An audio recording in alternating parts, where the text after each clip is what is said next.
Our first speaker is Dushan Romeljock, who has 20 years of leadership experience facilitating business and research at various universities, institutes, and companies in the US, Portugal, and Serbia. His research interests include solving challenging storage, provenance, and caching problems, developing and integrating distributed and parallel data mining and statistical learning technology to create efficient knowledge discovery.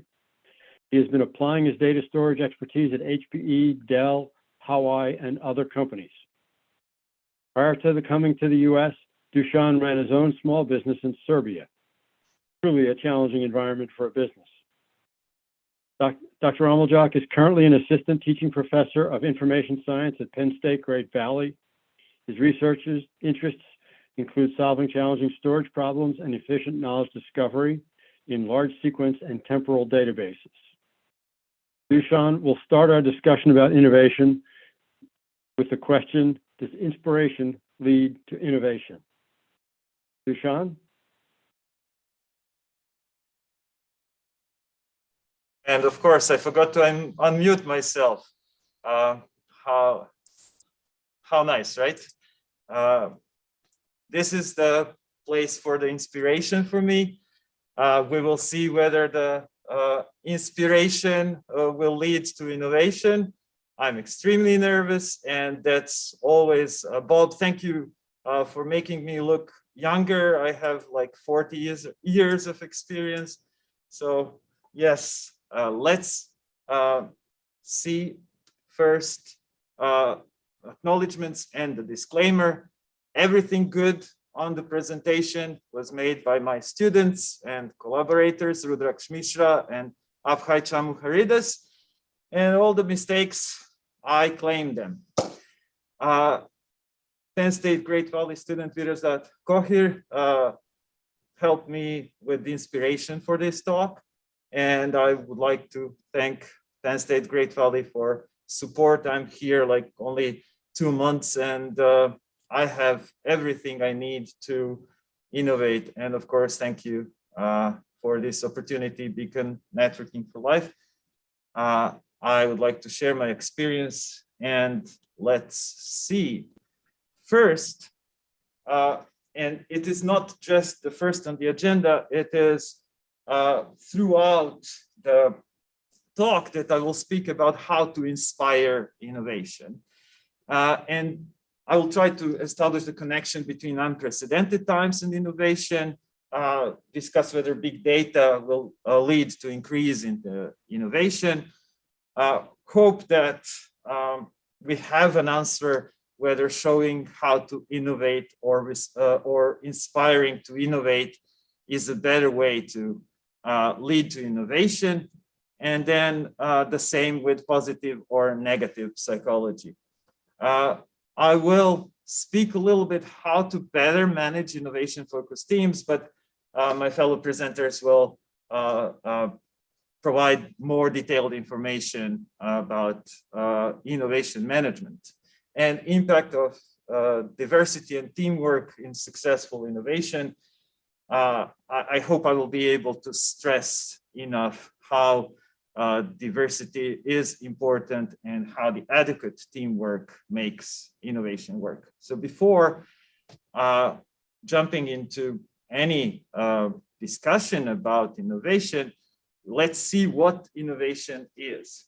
And of course, there is a lot of talk here on the slide, but in fact, it is a new idea, method, or device. Do we all have to be like Nikola Tesla and innovate? No. Innovation has its place in the world, right? So in your company, it might be something that already is innovated in for a while, but in your company, that might be a new idea, method, or device, and it is not an innovation until it is implemented.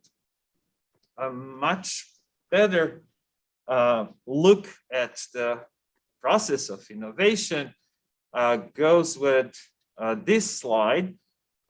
innovation process where, like it is important to have ideas, right? And somehow to have the idea management and through the process of development and of course detection, exploitation, market introduction, go to the innovation results. Different companies work differently, provide the way to just ideate, and then the process of reviewing the innovation, reviewing the projects, kills some projects or not, or you have a steady process throughout the years of experience, like the most recent Moderna example, where they had like a steady process of innovation that I will try to explain here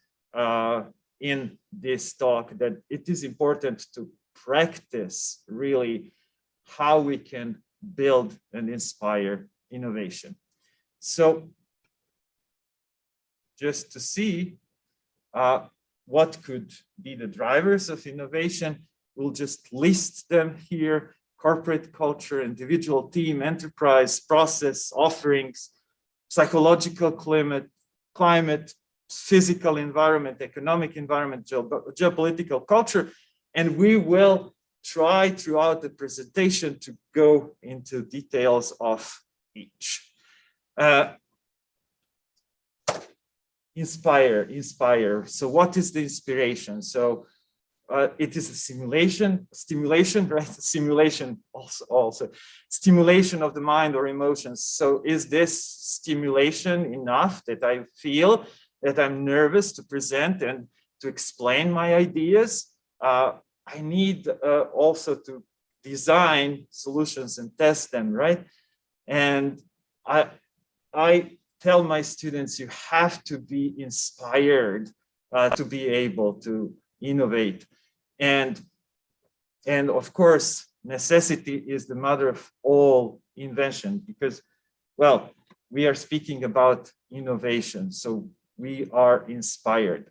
We will see how much of the inspiration really contributes to the innovation. So first, how to inspire innovation. Throughout the talk, it is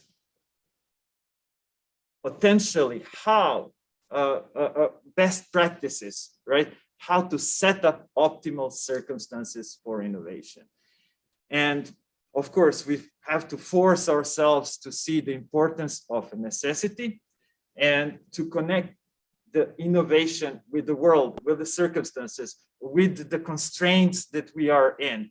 Innovation cannot just live outside of anything.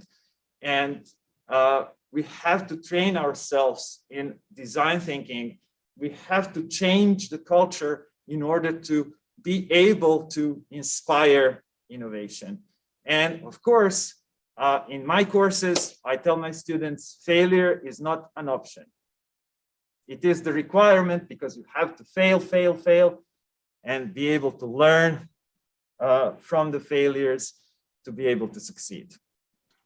And so, as you see here, unprecedented times. Why does Nikola Tesla appear here in 71 to 79 or 91 to 99? Well, when I was able to understand anything, so at the age of 1 in 1971, my father spoke about Tesla. So you woke up on time, you will innovate like Tesla. Oh, you didn't do that well, and so on. And everything was about Tesla, about innovation. And but the real innovator in my mind was my father, who really guided me through the process of innovation. And why these periods, 71 to 79? That's the blossoming of Yugoslavia. That's when Zavisha Janic and Fedor Messinger, my father's colleagues, built American national weather forecast model from Serbia. Kokotovic-Šiljak built systems control from Serbia. And yes, of course, then later throughout the world. Mihailo Vukobratovic built the first mechanical hand in the world, first robotic hand in the world from Serbia in that period. Was that unprecedented times for Serbia? Yes, in a way that Yugoslavia, sorry, Yugoslavian scientists were well recognized all over the world. Builders were all over the world, and in that manner, yes, those were unprecedented times. But then 91 to 99, inflation, all the zeros on our money, complete devaluation of everything. Did that lead to innovation? Do you know any computer science, artificial intelligence, data science professional from Yugoslavia from that period? I doubt so. So those unprecedented times didn't really work well for our scientists. The whole world, 2020 to now, everyone thinking whether we are going to survive tomorrow, did that really produce any innovation? Let's think about it. Did it really? So all the fast development of the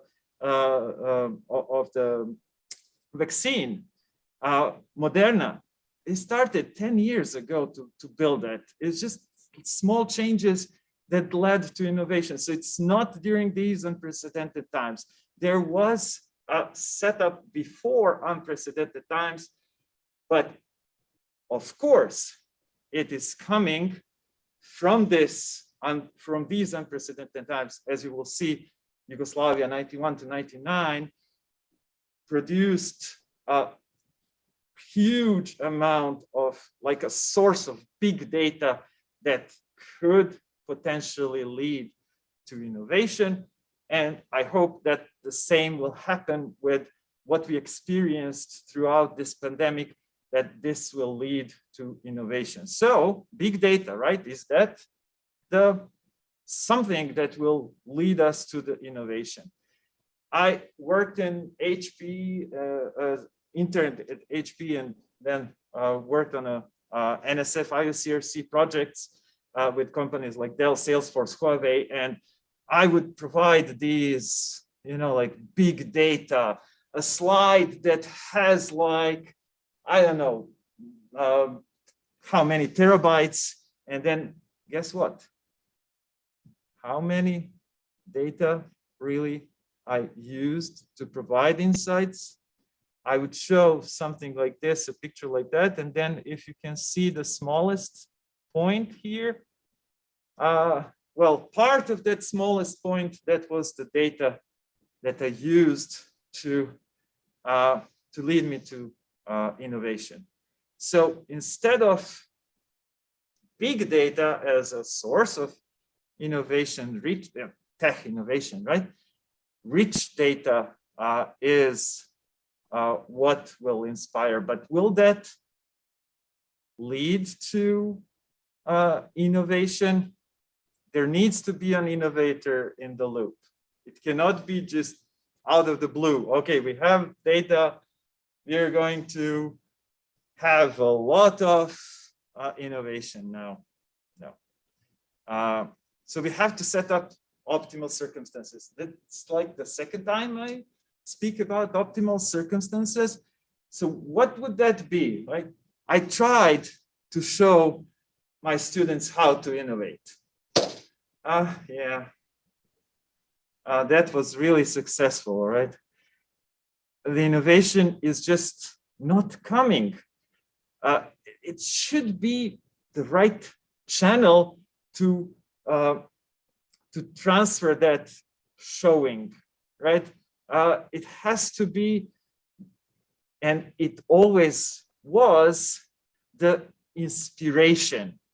But the inspiration doesn't always work. You see how I am. I'm so excited. I'm an extrovert, and tech people, they are introverts. Does that really inspire them? Or does that somehow throw them off? Oh, he's not good to work with, right?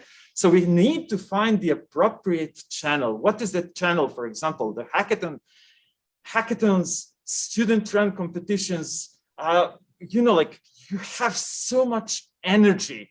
So, and at the end of the weekend, you have 30 products which you can immediately apply.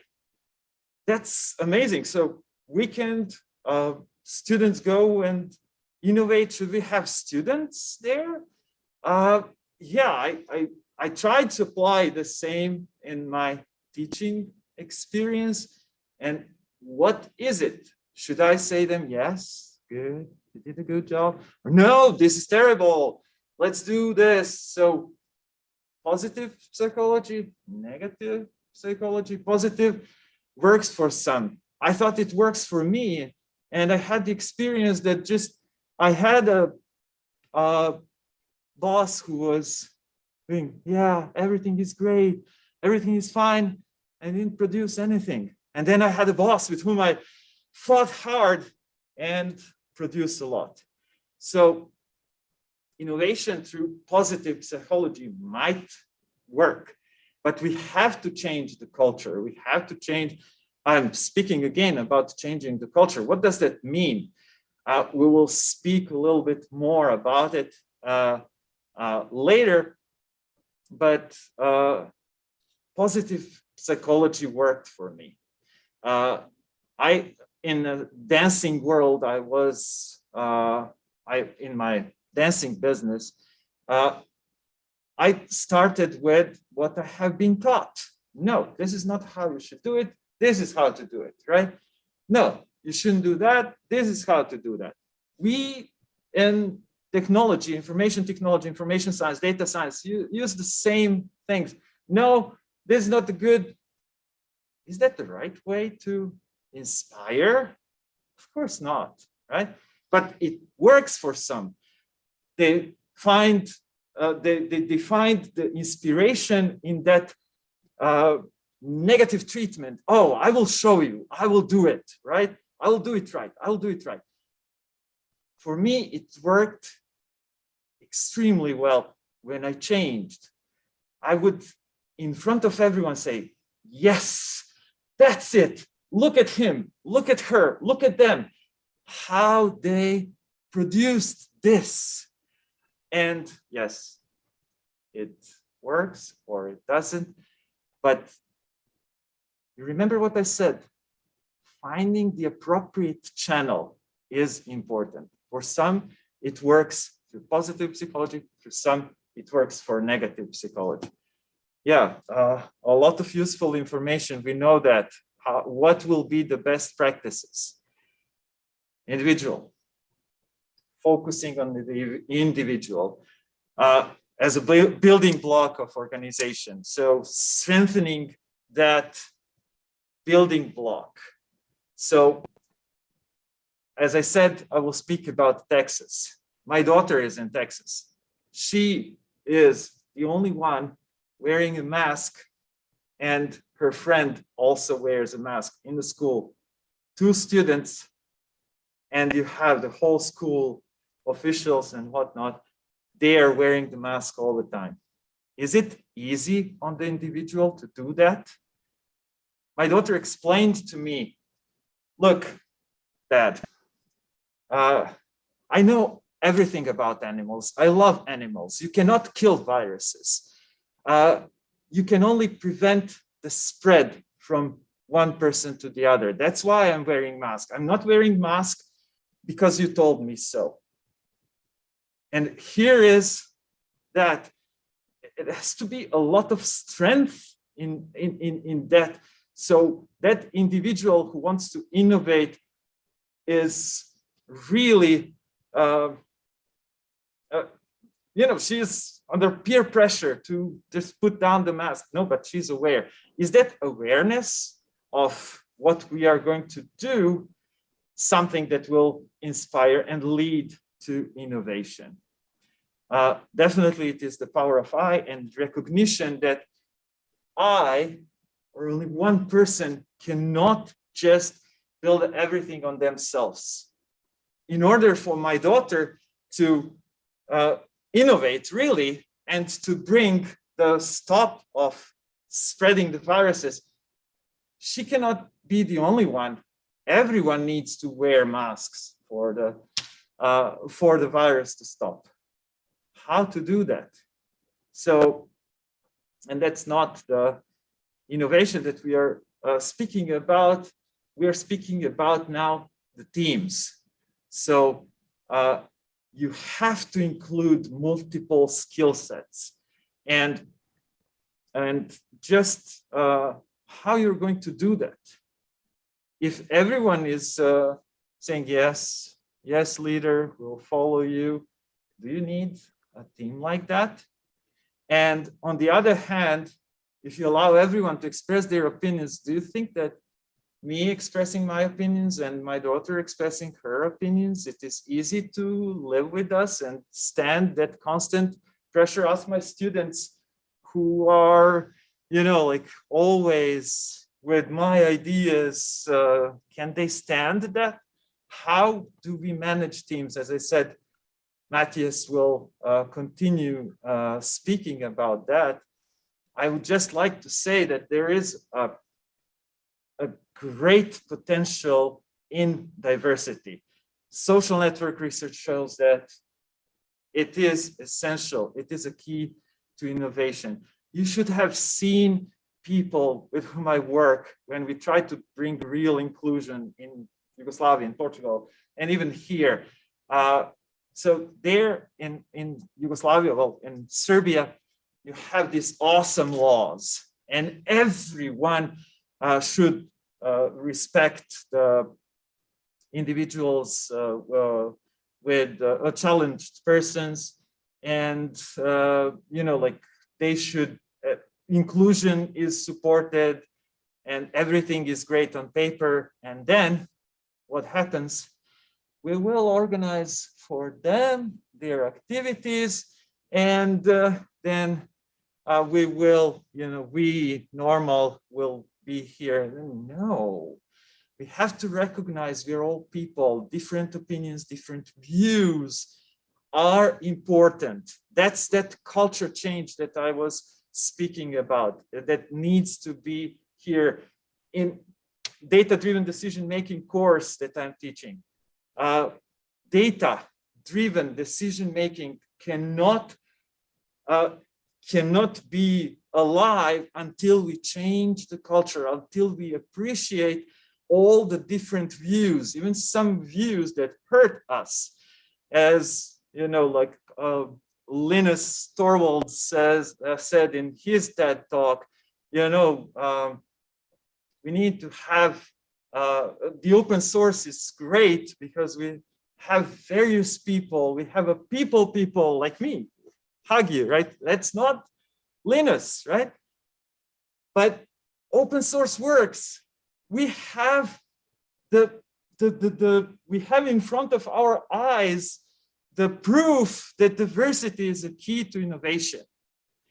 And going back to my students, my collaborators back in Serbia, who maybe didn't have an arm or a leg, but what they did with facing that challenge is just amazing. Do we need something like that to realize how to innovate? Of course not, right? But we have to appreciate that we are all different and we need that diversity to be able to innovate. Finally, teamwork, right? It doesn't always work, but there are examples. You see, sport teams of Yugoslavia. If you don't know, Yugoslavia was Olympic champion in basketball, world champion in basketball, Olympic champion in volleyball, world champion in volleyball. And I can list and list and list. We have the most recent example, Novak Djokovic, with his team. I know about it. He is really working with the team. His mother-in-law is my boss, who taught me a little thing or two about how to lead the organization. His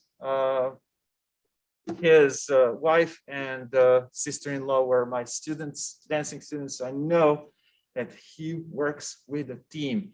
So there is a strong individual and then diversity of views, which help him to lead and be the best ever. So with all that, we see that teams sometimes work great, right? How to manage that, appreciate diversity, how to do that.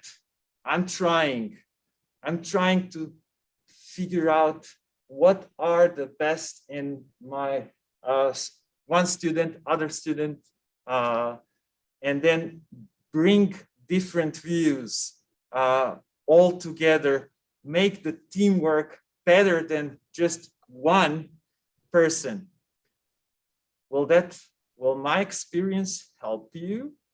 I think that what helps is just look around yourself, see what works, and I immerse myself. But that's me. I read so many articles to be ready to speak with you, but that's my way. You have to find your way. And I see someone is asking.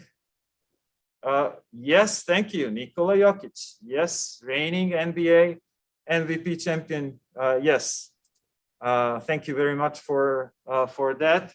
I don't know personally Nikola, that's why he's not here on the slides. But what is important is that unprecedented times and big data can provide inspiration, but without appropriate management of inspiration, we cannot have innovation. We need to have appropriate channels of inspiration. We need to have positive psychology, which might work for someone, might not work for someone else. But if we set up the appropriate channels of inspiration, yes, we will get innovation. Diversity is a key, and adequate teams. And I'm not really sure whether I should now look at the chat or just let you ask questions, but here are the references that my students used, and here is my email address if you want to reach out to me. Thank you very much. Let's hear the questions, and I will stop sharing. And I can always get back to sharing if needed, and we can go back to any of the slides. Please ask questions. We have Eleanor, are there any we questions? just have one question, and it's about how can a company identify the missing skill set to achieve that innovation? So if it's a given particular team or specific, development initiative. So how could a company identify that missing skill set? That's a great question, and I learned here in the United States that's usually what people say when they're thinking about the answer, right? So I'm thinking about the answer, and I'm trying to in my data-driven decision-making course to establish the right way to get to those decisions, right? The right way, as I tell them, is always have the business question on your mind. So what is it that we are solving? And from that business question, we have to work towards the descriptive analysis, descriptive questions, to predictive questions, to come to the prescriptive question. So how you identify, you just go through all that process, do the analysis, what is really needed, and of course, cost and cost and effort, right?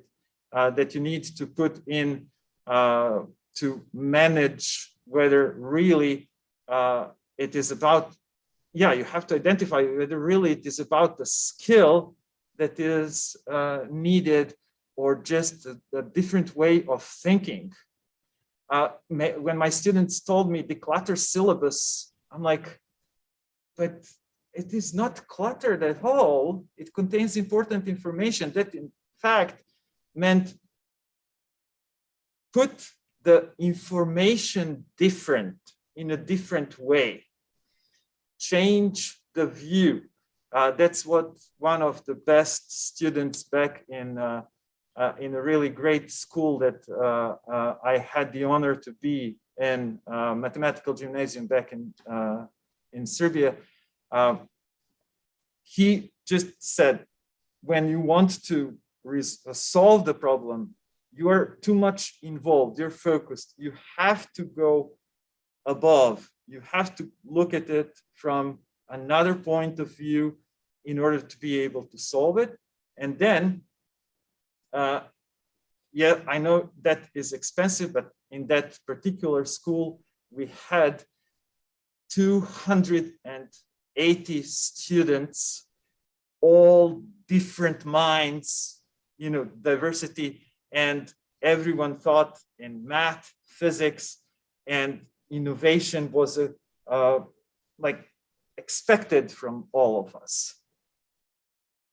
So I hope I did succeed to answer the question. As the costs for the school became bigger, the school shrinked to 20 amazing students, and the same results that we had 280 students who my classmates won the mathematical Olympiad. The same happened then 20 or more years later with these just 20 students in the class. Thank you. And another question we have that any of the speakers could answer is, does big data help or hinder or both innovation, and why? So does big data help or hinder or both innovation? So as I said in the talk, and the big data is a source of inspiration. So you cannot think of big data as that could necessarily lead to innovation. So it leads to inspiration, and what helps is the rich data. Big data can, of course, help when you have good models, deep learning models, but you need time to be able to get the insights from there. So if you need to make decisions in less than a second, deep learning cannot help you, right? And even if it is a big data, that big data doesn't necessarily mean that for everything that we have enough information to get those insights that we are looking for. I hope that answers the question about big data. Thank you. And I throughout the talk, I did speak about Yugoslavia, so it is Serbia and Croatia. I have to say, Nikola Tesla is, and then it will be a lot of problems if I say he is Serbian. His mom and dad were Serbian. He was born in Croatia. So diversity, that different cultures, I strongly believe helped him to do what he did.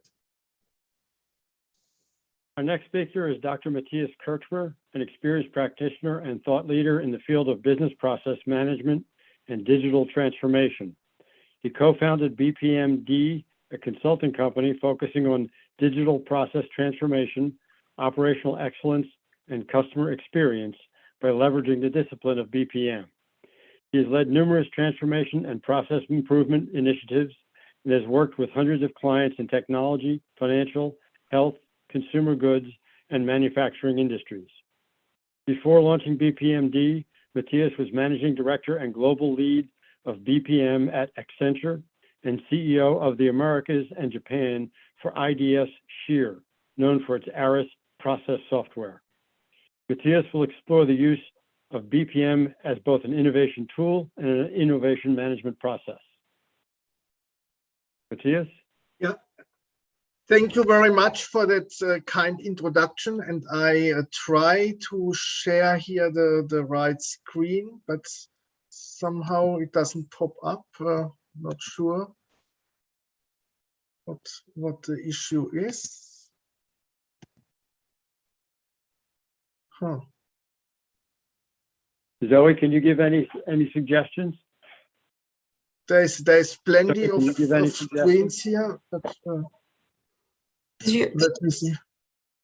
You may want to try closing It's very, extra windows. yes, I have closed everything around here to avoid any conflicts, and I do that all the time. Those Zoom meetings. So let me see. Ah, now it's here. It just needed some time to refresh. Can you see my screen now? Yes, just Yeah. go to slideshow view. Okay. Perfect. Okay, now after having learned some general aspects about innovation, we go a bit more operational and we'll discuss the role of business process management as enabler of innovation. And BPM, when people think of it, they normally think of efficiency improvements, they think of compliance management, of making operational processes better. However, especially in the last years, process management has become a more and more important key to really successful innovation. And I thought to discuss that in 3 parts. First, some general remarks about the relation of process management and innovation, and then talk about process innovation, and at the end about the innovation process that has been briefly introduced before. If you look at important innovations of the last years, then many of those new ideas that were then put into practice and led to business came through new processes, so through so-called process innovation. And examples are companies like eBay. They didn't invent the auction, they just invented a new process of delivering an auction. Airbnb, they didn't invent short-term rentals, but they invented a new process of making those short-term rentals more convenient. Plenty of examples that process innovation, so new exciting ways of doing things have become front and center of innovation and the foundation of many new companies.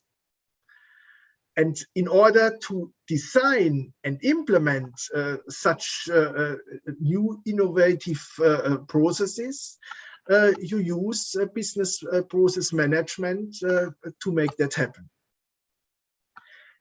And on the other hand, you also use business process management to organize how you innovate in your organization, how you come up with new ideas, how you test and operationalize them, and then bring new offerings to the market.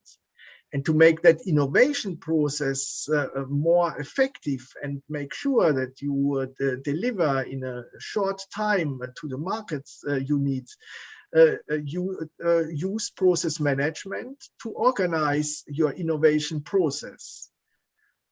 So BPM, the discipline of process management, drives innovations two ways. On one hand, directly by delivering new and exciting processes that deliver additional value to the organization, and on the other hand, by organizing how you come up with new ideas and new offerings and new products.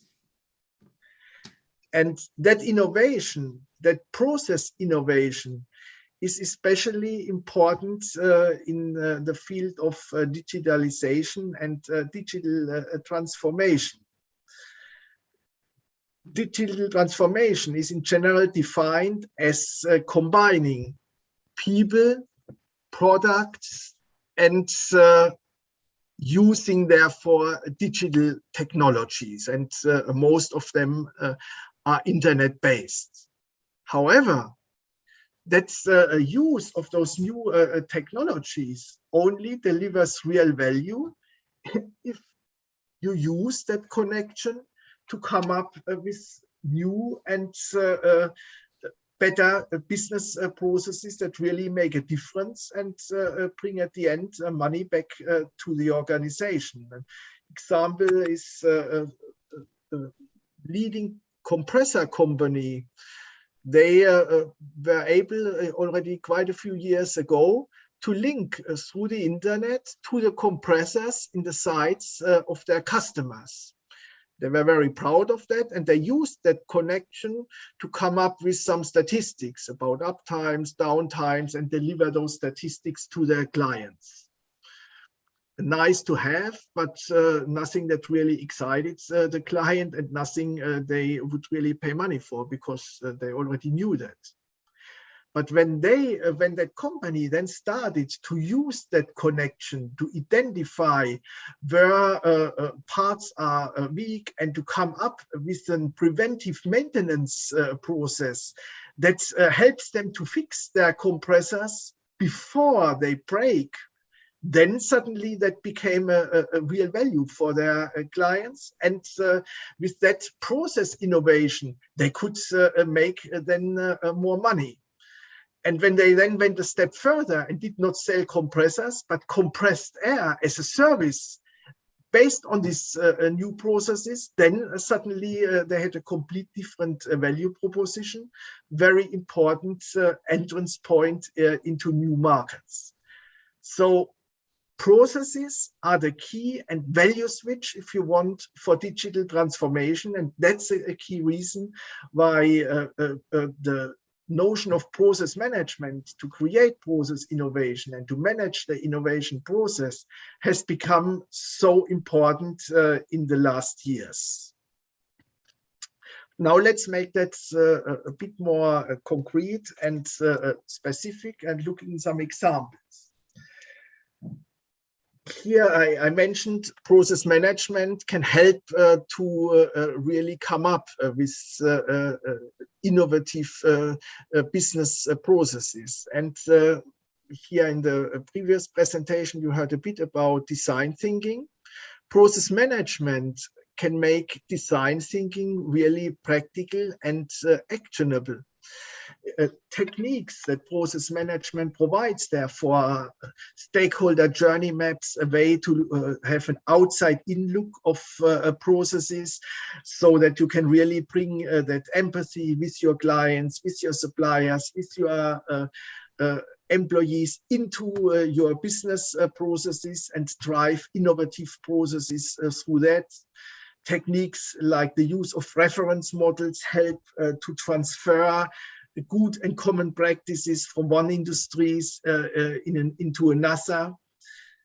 The definition of different process scenarios help you to move agile in an agile way forward, so that you make things happen quickly and don't get stuck in a general idea that never really happens. And the structural top-down component of process management, starting with the definition of an operating model, gives you the context for your processes so that you can develop stories that drive then really innovation.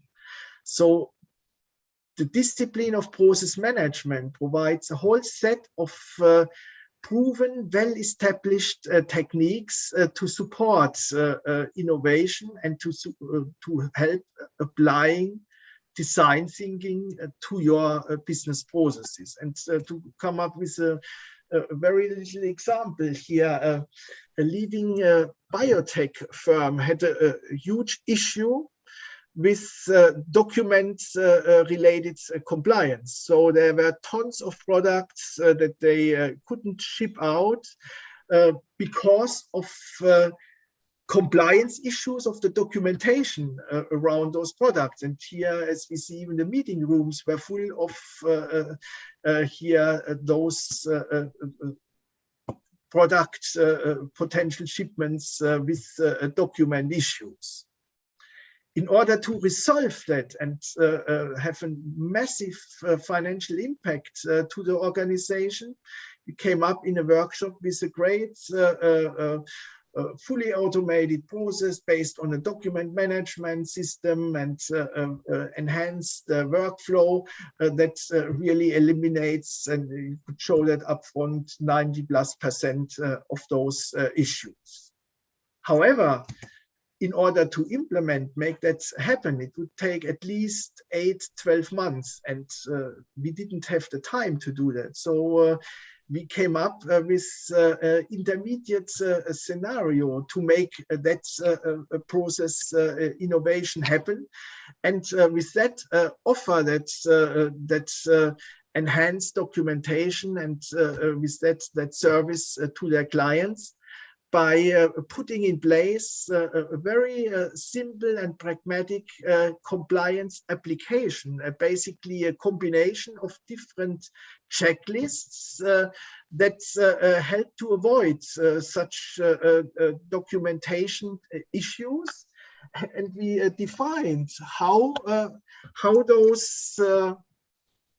that new compliance app is introduced in our different processes, identified based on their overall operating model, and then explained exactly how that new compliance app is used in order to address the issues. And we went then even a step further. Based on these process models, you can generate such called it process playbooks, so that people who are not familiar with all these formal descriptions have a nice way of reading what to do and how to avoid those issues. And in less than 3 months, we had eliminated about 2/3 of these compliance issues through that new innovative business process. And that led to a situation that everybody was excited about this process management, and they moved then towards a formal process management organization and a process management discipline using appropriate tools so that they can basically replicate that successful approach in the organization. So very small, simple example for a process innovation enabled through business process management. Now let's have a brief look at the innovation process of that same company. And as we have seen before, an innovation process is in principle pretty straightforward. You prepare your environment, find your ideas, and then you execute on those ideas, basically bring new products to the market. Our biotech company had again, some challenges in this area, and I don't want to go through all of them. Most of them are very typical for issues in such innovation processes, that they need to be faster, that they need to be more predictable. And since we had set up then this process management discipline, decided, okay, let's also apply it to our innovation process, so that we make our innovation faster and more reliable, and with that again adds a significant value to the organization.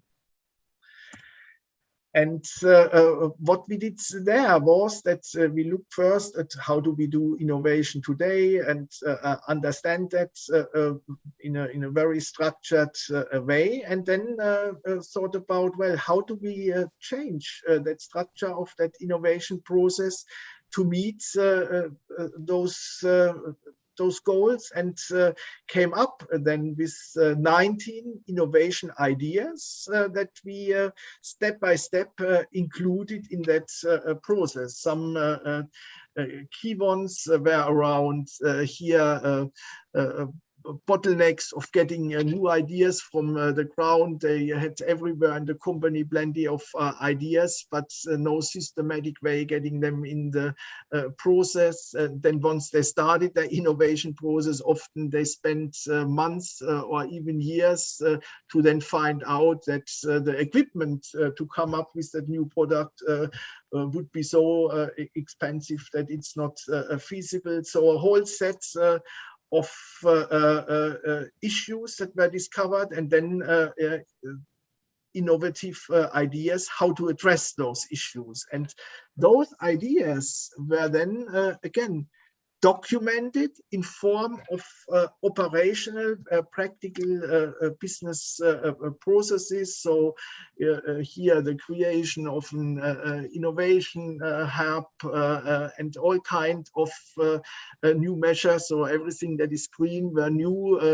activities that were introduced in that process in order to realize those innovation ideas. And the firm has just started to implement that, and we see already first success really in speeding things up, in increasing the number of innovation projects. So real promising start, all by applying the discipline of process management on the innovation process.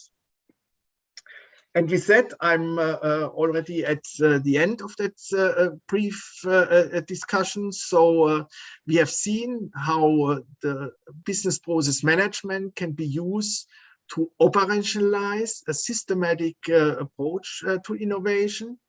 That process management enables, on one hand, new innovative processes, so process innovation.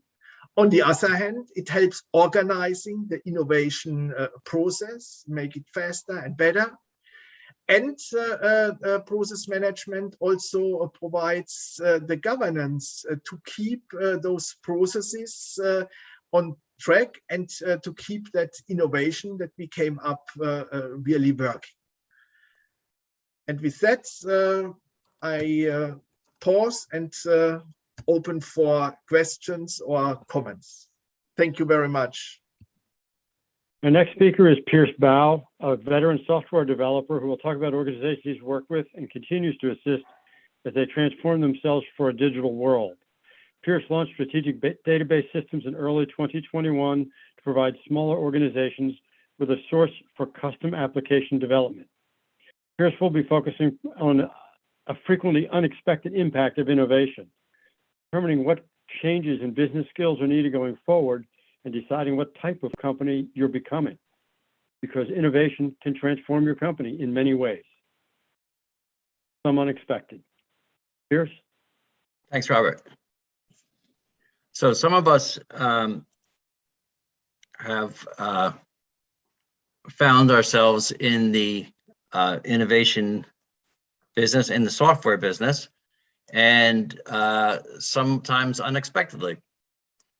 And so with that, I have a number of clients and have over the years clients who have sort of unwittingly found themselves in this role and running a software development project. And so let's talk, I want to really talk about that today. It is all part of innovation. And it's really the human side of all of us who are part of this this process and how this happens. So a little blast from the past here. I hope the reference makes sense to some of you. You may ask yourself, how did I get here? A number of people that I work with over the years and continue to work with, they find themselves in charge of a software project. And, that can be anything from a website. A lot of people get, assigned to updating a company's website. And that can go from something very simple to something pretty complex. And they find themselves in a whole new world of things they never really thought of before. Some people start out with content. They've got a lot of content that they want to share with people. And so the best way to get that content out is through some sort of a digital form. Taking whether it's training content or all sorts of different things they may have, they will find themselves, well, what's the platform, learning management system platforms, or what kind of platform can they have to learn about to get that content out to their audience. In some cases, on the nonprofit side, I've done a lot of work with people who are doing programs, specifically in the education world, and how do they get their program out to teachers and students. And with the advent of the web and all the tools that are out there, it is really a great way to expand your reach and get out and reach to your audience in a fairly inexpensive way. But there are lots of learned lessons out there that will happen along the way, just as you go through that process of doing that.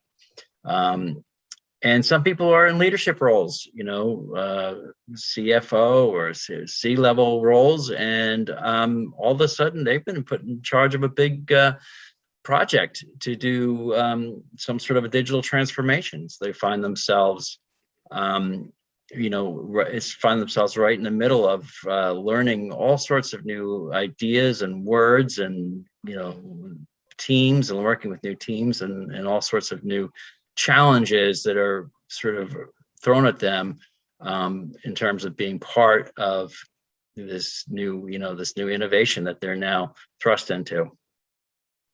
So there's a lot of reasons why people get into who really weren't, set out to be software designers who have been sort of thrust into the role.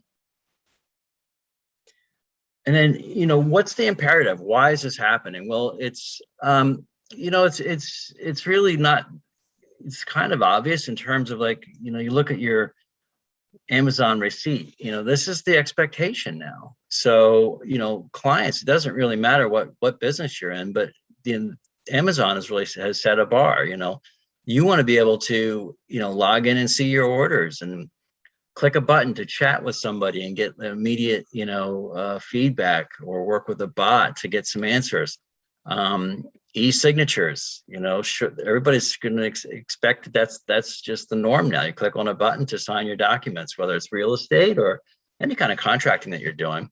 So that happens, that expectation at the higher levels, and as I work with smaller and smaller businesses, that expectation is working its way down. So the innovation is sort of being, in a way, thrust upon a whole new audience. Just personalizations of messaging with text and ability to click a button and pay any way you want. Payment plans, everything from your credit card to PayPal to payment plans to now all sorts of these new apps where you can pay right online with your phone. All sorts of transactions, digital transactions. So becomes the expectation of your client base or the people you're advising. in many cases. And, visibility is the last bullet point here, and it's a really important one. And it's something that is really, it's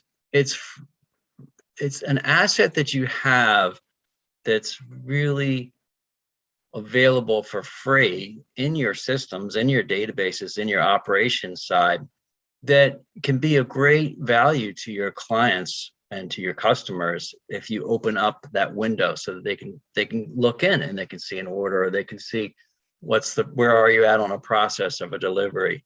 And that can really go a long way to making them feel more engaged, and also lightening the load for you in terms of how much support do you have to do, how many times you have to answer the phone. So what can it do for you? We're starting to talk about this a little bit. Your what do you would call it, digital transformation or innovation, however you want to think of it. But this great opportunity out there is allows you to really leverage what you have, your intellectual property. If you're in a service-based model, service-based business, your intellectual property is something that you can really leverage through different systems to give your clients more access to you without you actually having to be there. You might have heard the term asset-based consulting. It's really being used heavily in terms of some of the bigger consulting companies.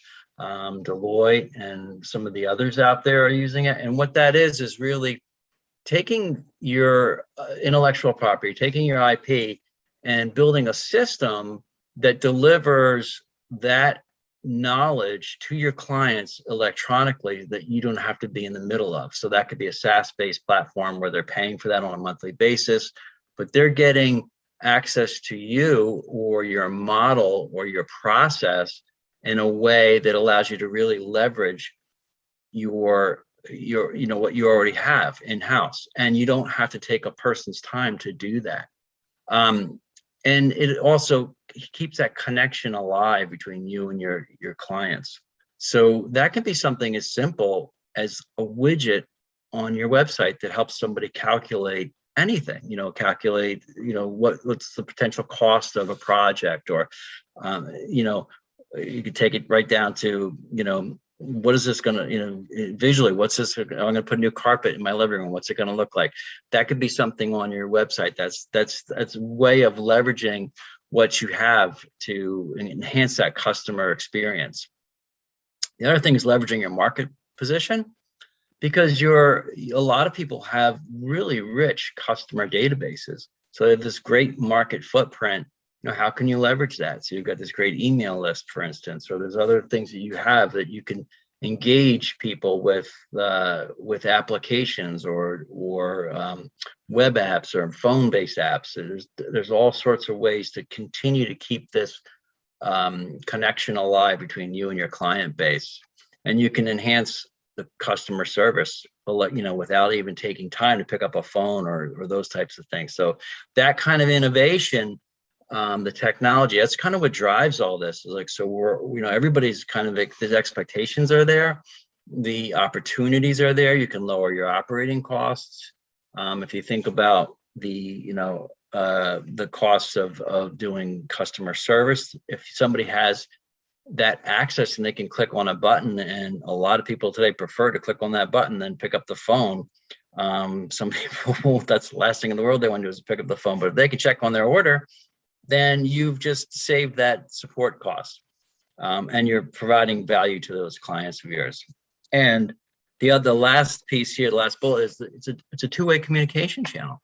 So not only are you allowing, let's say, for instance, if you're opening up, you're giving visibility to something behind the scenes that's in your systems, you're giving them that, but it's a way for you to open up that question to say, hey, how do you like this product? Or, that kind of two-way communication where you're starting to get that dynamic feedback, not just a survey 6 months later. It's dynamic feedback can be fed at all times, and you can getting that information back to help you refine what you're doing, because everybody really wants to know, well, what does their client want? What's the next product? What's the next, if we're going to innovate, are we going to innovate, create something that nobody wants? You want to be able to query that as dynamically as possible.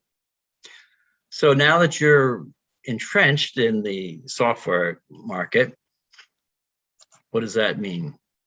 Well, this is a great little cartoon. Nothing makes the point like a cartoon. It's still and there's a lot of things that people learn about when they start to be thrust into this world of, in this case, software development. What does that look like? And there's a lot of things that are different in the software business. You'll be faced with, I'm sure everybody here has heard a lot of these terms, or maybe all of them, but HIPAA and COPPA, FERPA, PCI compliance, GDPR, what stack are you going to be on? Are you using, terms like Node, React, Redux? Is it an agile methodology, waterfall, Scrum, all these words and ideas.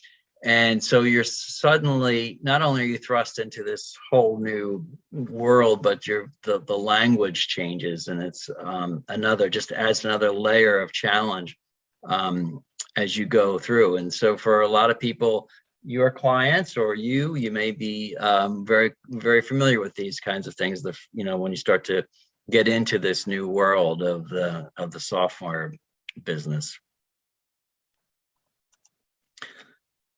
So what are some recommendations that I would put out there from this old guy? I'd say, start with, look to get a trusted advisor, just somebody on the side that can kind of give you a third-party perspective. A number of my clients have asked that. I'm doing either development work for them or working in some way, and they say, can you kind of come in and do some fractional work? Just to be an advisor, not always the developers, just sometimes just to give them just a different perspective, or an insider's view of some of these challenges somebody might have. Upfront work. I've talked to my clients, and like a lot of the ahas were, I just didn't realize how hard it was going to be, or how long things take, or how complicated things are. A lot of our experiences are, a lot of times if you're working with Google or Amazon, everything is, there's millions and millions of dollars behind those experiences. So a lot of people don't realize how much work that actually takes to do those things. As much upfront work, requirement gathering as you can do as possible for you, or if you're advising your clients on this, the more they can really nail down their requirements ahead of time, they're going to save everybody grief and save a lot of expense, because the further you get down the track, the more expensive it gets to make changes along the way. You definitely want to sort of build your team, identify the roles, the concept of like a RACI chart. What are the different roles, different people, what should they be doing, what should they be exposed to, what piece of it are they doing, who's the product owner, right? Who are your subject matter experts? All of that you can do up front or as early as possible, to kind of help you through that process. And then, I would recommend a reliable, some of the bigger cloud hosting vendors, if you're going to go ahead and do something like this, Azure, AWS, Google, they all have great infrastructures, and it's not a place to try to save money at that point. They don't cost much more than the others, and it's worthwhile. Sometimes, people think of offshoring as sort of a panacea. It's not. There's a lot of work to offshoring, depending on where you're offshoring to.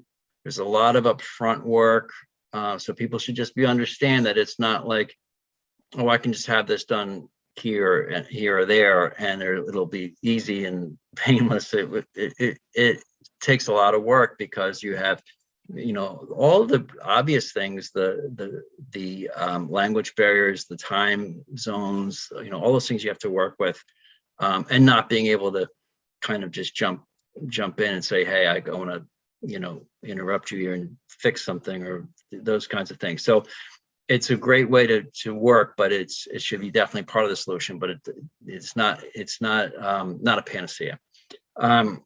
and choose your stack. That's something to think about. What are you going to, how are you going to build it?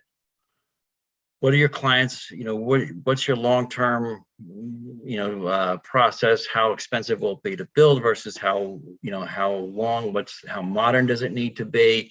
Does it need to be cutting edge? Those kinds of things. You have to think about what are you trying to achieve. And also, a lot of people are thinking mobile first now, and that's probably, pretty good guidance at this point is, the phone and thinking about it running on a phone before anything. You need to be realistic about the time and the budget because these things they are expensive. So, it can get, there's ways to save money. But it all depends on what your needs are, but you have to, and it will take time. It always will take, it will most likely take longer than you expected. That's for sure.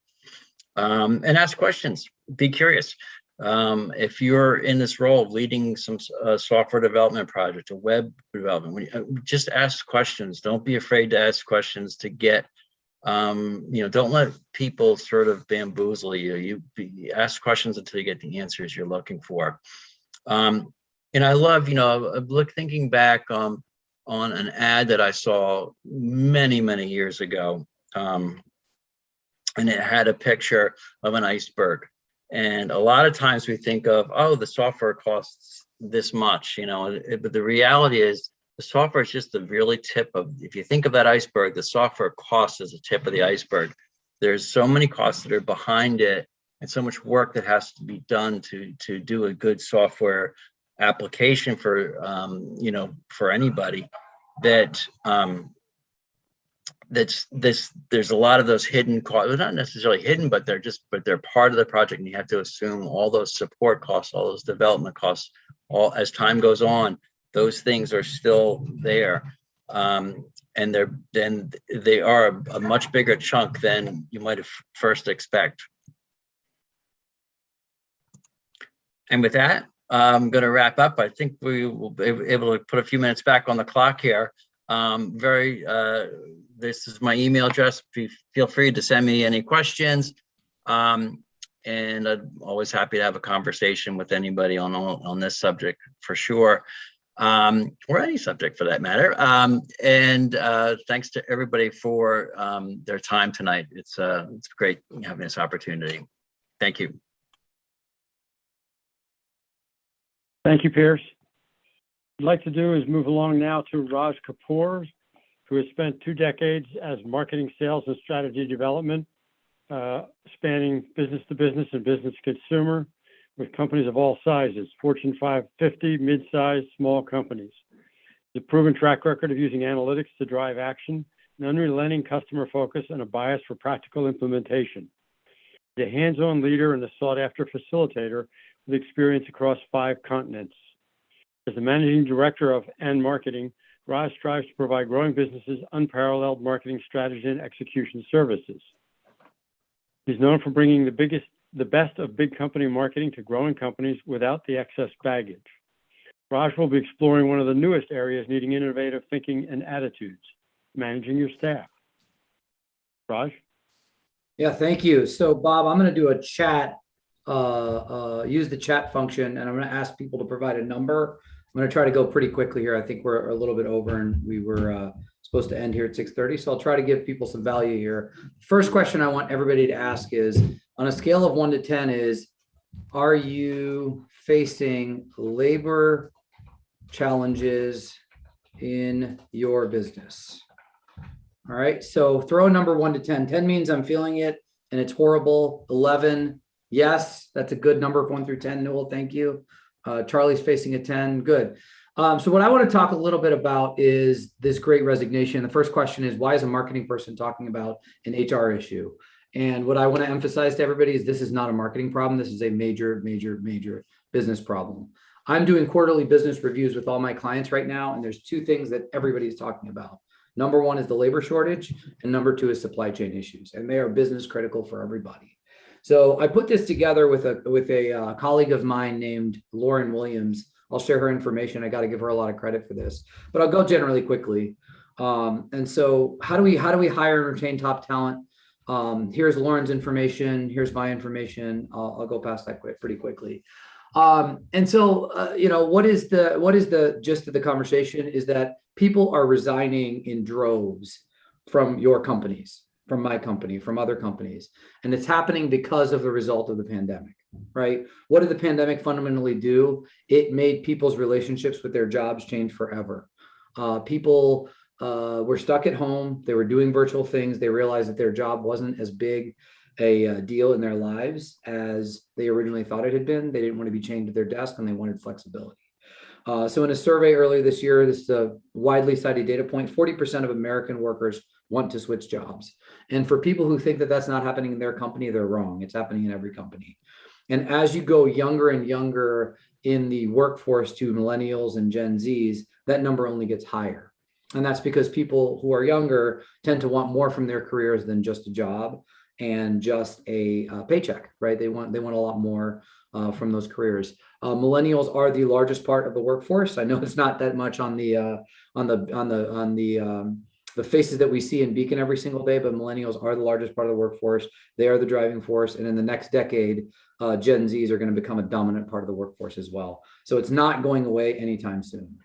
The second point is companies have a humongous opportunity and are failing tremendously in keeping the talent that they have. So instead of just talking to your new employees or your potential employees, we really recommend doing what we call stay interviews instead of departure interviews after people left. Why do people stay? Why do they love their job? Why do they enjoy working for your company? It is estimated that only about 10% of companies actually ask their current employees why they choose to stay and what they like about their jobs. Okay, 75% of the reasons for employee turnover can be prevented by employers. That's us. That's us as business leaders not doing the things that we're supposed to be doing to keep our employee base. What are the primary reasons people leave their jobs? Obviously, better compensation, better benefits, better work-life balance, more flexibility, lack of recognition in their work. They leave for better corporate culture. They don't align with their values. These are the things that are important to the large, vast parts of the workforce, and so many companies are completely ignoring them. So what do we want to do with it? So what's the status quo? Has everybody met this person, Karen from HR? I apologize to anybody actually named Karen, but has anybody met Karen from HR? What does Karen do? Karen puts out really boring job postings. She takes forever to get back to you. She has slow and rigid HR processes, right? She takes weeks to reply to her candidates. Has anybody ever been looking for a job and been ghosted? Yeah, it happens to all of us, all these people all the time, right? So don't be Karen from HR is the first thing, right? Like really think innovatively and differently about your company. And what is that? What is the first part of that, right? It's really looking in the mirror, and what you look in the mirror in your company can sometimes be extremely ugly, right? So what do you look at? What do you reflect on when you look at your own culture? So here are some ideas that you can kind of maybe think about for your business. First of all is what is your culture? What defines it? Why do people stay? Why do people leave? What are you doing well? Listen to your employees. Do a survey of your employees. What drives their satisfaction? Is it the things that I said that people leave? Is it something different for your company? Ask all of your employees, not just the ones who have left. And then really build from there. Build an employer value proposition, right? I'll go jump back to being a marketing person and build your employer value proposition like you're building one for your products or services. Why do people want to come and work for your company? That's a question everybody should be asking for themselves, because you're going to lose that war for talent. The second thing you can think about is, the second thing to think about is your candidate experience, right? What does that candidate experience from the first second that they hear about your company and every touch point all the way till they get an offer or get a decline, right? Think about job seekers as people you want to win over, not just people who want to line up and work for you. Don't wait, make decisions swiftly, go quickly, because that's what candidates demand. I have candidates that are going for jobs in my company that have 5 or 6 other offers on the table. And if I don't move quickly and give competitive responses and flexibility and all those things, I'm going to lose those people.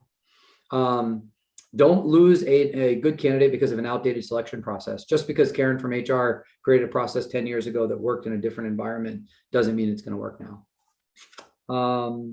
I'll just give you a couple examples. Again, I want to go through and have respect for people's time here. The first thing you can do that is very actionable, once you have a clear idea of what your culture and your employer value proposition is revamp your company's careers page. Actual feedback that I got from people that I trust, some Beacon members as well, is that our career page is boring. So what do? We actually did an employer value proposition and implemented it on our careers page. So our value proposition is that we offer lots of flexibility in our work environment and a very stimulating career. So we actually built that out on our career homepage. What we call it hero making. We make that candidate feel like the hero of the experience, show empathy for what their challenges are, and promote your differentiators. So they have to be true. And so really building out that thought process is pretty darn important, and not a lot of companies are doing it today. Think about that A through Z experience. Redo your job descriptions, so it's not just about job responsibilities and salary and benefits and the most basic things. Talk about what's exciting and fun to work in your particular industry or in your particular field of interest. Okay. So what are some things that you can do almost immediately? So what are some things that you can do to attract those great candidates? Use social media. Just as a couple of examples, here's an example I found from Oracle that they did a very modern campaign where they highlighted young professionals that mimicked what they wanted to hire, gave really good quotes, and talked about it on social media. The one on the right is from my company, right? We actually had some fun games that we play on Friday. We called it our Friday bingo. And we created some fun things that people can do. We had people around. I ordered pizza for everybody at their homes. And we talked about it on social media. It actually allowed people to have a different experience. We talked about it externally, and it's the kind of thing that people like to see. So here's some more things just off the cuff on things that you can do is leverage your internal team, right? It's not just the job of HR. It's a C-suite all the way down to the newest employees you have. Good people do know good people, and they have good ideas. Listen to them. It's very uncommon for businesses to listen to their actual employees. Do something that's a day in the life, right? Describe the day in the life of an employee or a new employee or something like that, what you're trying to do. Use these digital tools to go do it. And what else do we have? Consider new sources of talent. So there's a lot of news sources that aren't Indeed or Monster. There's a client that I work with that's called Xbound. They're a brand new workforce platform that pairs retired or semi-retired talent with opportunities in the workforce. There's a lot of different ways that you can sort of build those value propositions for your business and get the word out there. So in closing, again, I want to have respect for people's time here. What are the takeaways here? So number one, the Great Resignation is not a passing fad, and it will continue for the foreseeable future. Companies that don't believe that will get left behind. Develop a proactive stance to drive real change. It's all the way from the C-suite and cross-functionally all the way to the very most junior levels of the company. Consider it a marketing problem and make your potential employee the hero. Make them feel like a hero. Get their entire candidate experience from A through Z documented and optimized. And then the last one is a reminder is to engage your employees. The answer is inside your company, and you can get creative. So that's the short version of the Great Resignation. Back to you guys. We're happy to answer any questions. Thank you, Raj. As you noticed, these speakers sort of come around in a circle. Started out talking about innovation in a general sense. Now you're looking at, and in that, one of the things that was mentioned was the need to think different in terms of culture and attitude. Attitude being a lot of culture. And Raj is literally demonstrating that by saying, stop treating your employees as tools. Think of them as people, as your market. How many of you as business owners and leaders thought of your employees as a market? That's a dramatically innovative approach to handling employees. And that's what Raj is proposing. So all of these are interconnected if you stop and think about them. So I thank you all as speakers for working with us this evening. Beacon is the premier executive networking organization serving the Mid-Atlantic region. To learn more, go to beaconforlife.org.